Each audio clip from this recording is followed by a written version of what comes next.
Welcome back to Press TV, the international news, where our top story is, of course, the ongoing conflict inside the Gaza Strip. Palestinian defenders are continuing to resist Israel's major ground invasion on day 9 of the war on Gaza.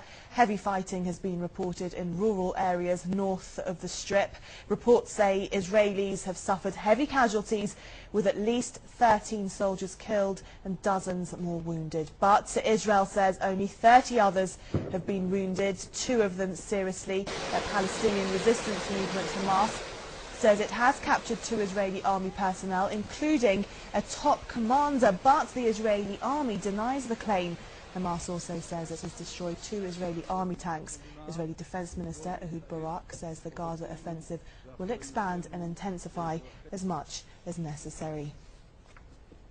Well, incoming reports say Israel has used depleted uranium in the war on Gaza. Norwegian doctors speaking to Press TV say they found traces of uranium in the bodies of some of the casualties.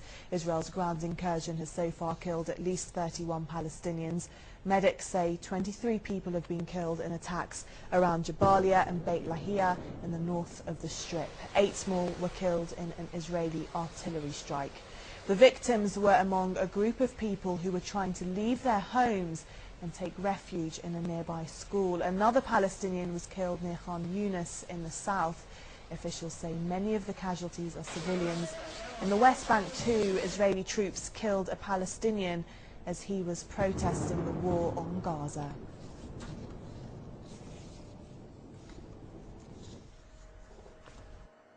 Fighting in Gaza has escalated since Israeli troops launched a ground offensive on 4 fronts backed by tanks and helicopters late Saturday. The offensive, however, is mostly focused in Gaza's northern towns of Beit Lahia and Jabalia, with 1 incursion reported from southern areas. Hamas says it has surrounded 2 Israeli Special Forces units and has inflicted heavy casualties on the Israeli troops. The Israeli army has yet to comment on the fatalities.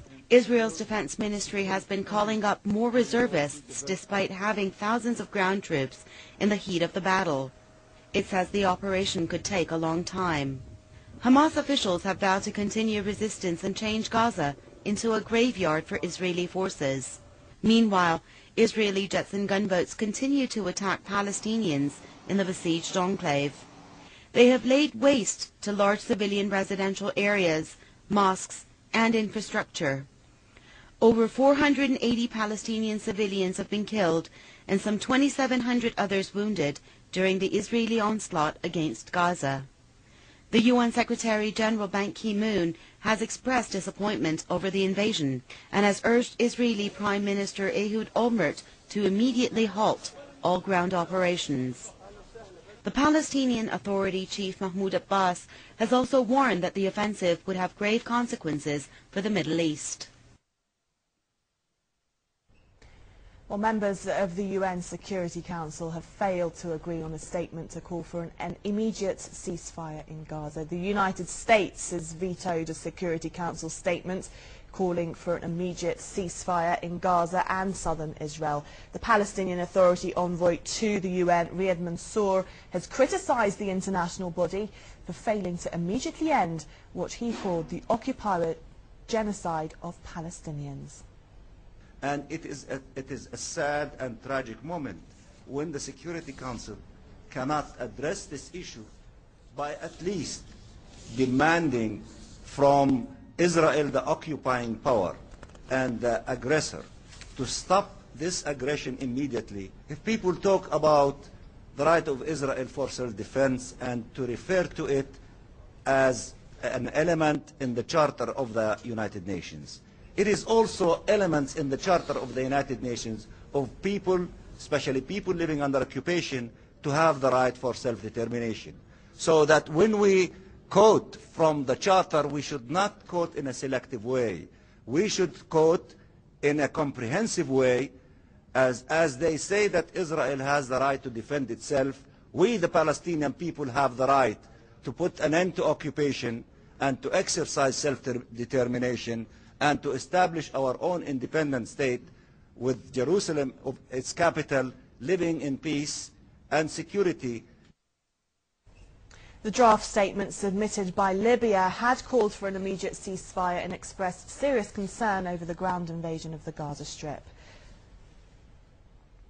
Amnesty International has accused the United States of siding with Israel in the Gaza crisis. The human rights group says Washington has given unbalanced response to the violence that has caused a humanitarian crisis in the Strip. In a letter to US Secretary of State Condoleezza Rice, Amnesty International says US weaponry and military equipment supplied to Israel has been used on heavily populated residential areas in Gaza.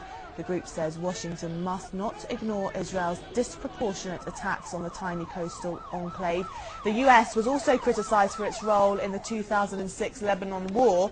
It supplied Israel with cluster bombs then. Hundreds of thousands of the bomblets from cluster bombs do not explode and continue to maim and kill civilians years after the war. Well, more reaction from that UN Security Council decision. Hamas says that it shows the US and Israel influence over the UN and its resolutions. Hamas spokesman Fawzi Barhoum has called the UN Security Council decision ridiculous. He says backing Israel at the UN meeting gives Tel Aviv the green light to continue its crimes against Palestinians in the Gaza Strip. Barhoum says the European Union has a similar biased stance. His comments come as the Israeli Defense Ministry says it will expand its military operations to the extent needed.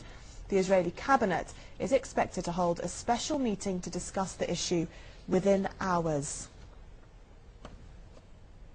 Well, we know that the Israeli cabinet convened earlier today to discuss the new phase of the war they've waged against Hamas in the Gaza Strip. Before attending the meeting, Israeli Defense Minister Ehud Barak once again said the operation won't be easy, nor will it be short.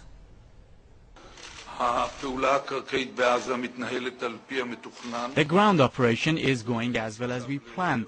Now it's daylight, and as we said, it won't be simple or short, and we will expand operations as needed.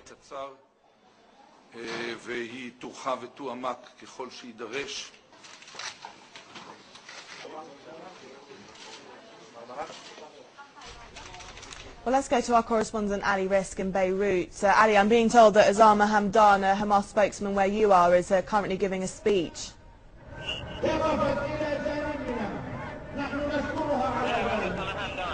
Okay, yes, Osama Hamdan, the representative of the Hamas movement, is actually making a speech right now. Now, there are many accusations which are being directed to the United Nations Security Council. As you do know, he is standing now, we are standing in front of the United Nations building, the square where thousands of people have come together. Osama Hamdan is currently making a speech, yes. Many factions, many Palestinian factions are actually taking part in this protest. We are expecting, as I said, that there will be a protest at the Egyptian embassy. Now, what we're just hearing now from Osama Hamdan at these very moments where you're speaking to me is that the whole Ummah must stand together. He's also saying right now that this war is not a war on Gaza, but a war on the whole Ummah. Now, he has also called for the whole Ummah, all the Arab nations, all the Islamic nations to stand side by side with the Palestinians. He's also saying this is not a battle against Hamas, it's a battle on all Palestinians, and he's just calling now for all the Arab countries to take part, because this is a battle which has been continuing for 60 years. So this is the message which Osama Hamdan is giving now. He's also giving a speech and he's actually also paying tribute actually to the people who have taken to the streets. He's speaking highly about the people who have taken part in the protest against what is going on in Gaza. Ali, and tell us about those protests. You've been there from the beginning of the day. Who's at these protests? What are they called? Well, we know what they're calling for. I'm assuming reinforcing the message that they've been sending out for 9 days now. If I got your question correctly, I'm not sure if I got it correctly. It's very, very noisy around me. If you're speaking about the United States position, actually the United States is actually seen to be collaborating in what is going on right now. Many people had high expectations that the new American President Barack Obama would actually bring about a new situation, a new era in American policies. Many people were very happy when he was elected, but now this has led to widespread anger. The United States is seen as a collaborator in what is going on. We saw actually a protest in front of the American embassy in Beirut. So yes, the United States is seen as a collaborator, in addition to the fact, not just, I must point out and stress on this point, that Egypt is seen as a main collaborator in what is going on. There is widespread hatred towards Egypt. Many people, of course, have put their shoes in front of the Egyptian embassy. This issue of shoes goes to as a symbol for what happened with the Iraqi journalist, actually, who threw his shoes at President George Bush. So we see many shoes as a symbol of standing side by side with this person. These shoes are planted, as I said, in front of the Egyptian embassy. So Egypt is seen as a collaborator as much as any other country, as much as the United States of America, for example. And we are expecting to see another march in front of the Egyptian embassy. We have covered many marches before.